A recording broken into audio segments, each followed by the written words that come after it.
Doctor, കുട്ടികളിലെ പൊതുവെ കണ്ടുവരുന്ന ശ്വാസകോശ സംബന്ധമായ രോഗങ്ങൾ അതെന്തൊക്കെയാണ്? നമസ്കാരം. അപ്പം കുട്ടികളിലെ ശ്വാസകോശ ലങ്സ് സംബന്ധമായ രോഗങ്ങളെക്കുറിച്ച് പറയുകയാണെങ്കിൽ വളരെയധികം പറയാനുണ്ട്.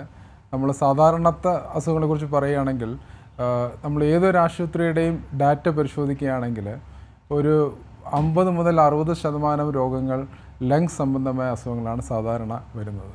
അതേ അസുഖം ഈ ഡാറ്റ തന്നെയാണ് ഏതാണ്ട് ഇൻ പേഷ്യൻറ്റും അതേപോലെ കിടപ്പ് രോഗികളിലും അതേപോലെ ഔട്ട് പേഷ്യൻ്റ് രോഗികളിലും ഇതേ ഒരു അളവിലാണ് കാണുന്നത്.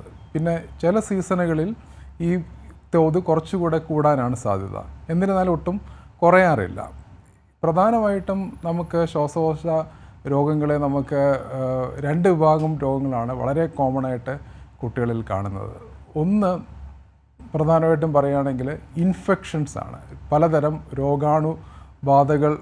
രോഗാണുക്കളെ കൊണ്ടുള്ള ഇൻഫെക്ഷൻസ് ആണ്. അത് ബാക്ടീരിയ കൊണ്ടാവാം, വൈറസ് കൊണ്ടാകാം, ഇല്ലെങ്കിൽ ഫംഗസ് കൊണ്ടാവാം. അങ്ങനെ മറ്റൊരു പ്രധാനപ്പെട്ട വിഭാഗം അലർജി സംബന്ധമായ രോഗങ്ങളാണ്. അതായത് അലർജിക് റൈനൈറ്റിസ്, ആസ്മ പോലുള്ള രോഗങ്ങൾ. പിന്നീട് പറയാൻ പറ്റുന്ന വിഭാഗങ്ങൾ ഇത് രണ്ടുമാണ് ഏതാണ്ട് ഒരു 90% കുട്ടികളെയും രോഗാവസ്ഥയിൽ എത്തിക്കുന്ന അസുഖങ്ങൾ. പിന്നീട് കുട്ടികളെക്കുറിച്ച് പറയുന്നതായതുകൊണ്ട് ജനിതകമായ വൈകല്യങ്ങൾ വളരെ കുറച്ച് കുഞ്ഞുങ്ങളെ ബാധിക്കാം. അതേപോലെ കൺജനിറ്റൽ ഡിസോർഡർ, അതായത് ജന്മനാ തന്നെ ഉള്ള വൈകല്യങ്ങൾ, അതേപോലെ നെഞ്ച് കൂടിനുള്ള അസുഖങ്ങൾ, അങ്ങനെ പലതര വിഭാഗത്തിലുള്ള രോഗങ്ങളുണ്ട്.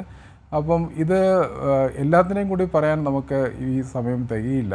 അപ്പോൾ പ്രധാനമായിട്ടും നമുക്ക് പറയുകയാണെങ്കിൽ നമുക്ക് ഇൻഫെക്ഷൻസും അല്ലാതെ അണുബാധകളും അതേപോലെ അലർജി രോഗങ്ങളുമാണ് ഏറ്റവും കോമൺ ആയിട്ട് കാണുന്നത്. അതിൽ തന്നെ നമുക്ക് അത് കൂടുതലുള്ളത് ഈ ലോവർ റെസ്പിറേറ്ററി ഇൻഫെക്ഷൻസ് ആണ്. അതായത് ന്യൂമോണിയ, അതേപോലെ അലർജി സംബന്ധമാണെങ്കിൽ സിവിയർ ആസ്മ രോഗങ്ങൾ, അതൊക്കെയാണ് കൂടുതൽ അപകട സാധ്യത കൂടുതലുള്ള രോഗങ്ങൾ.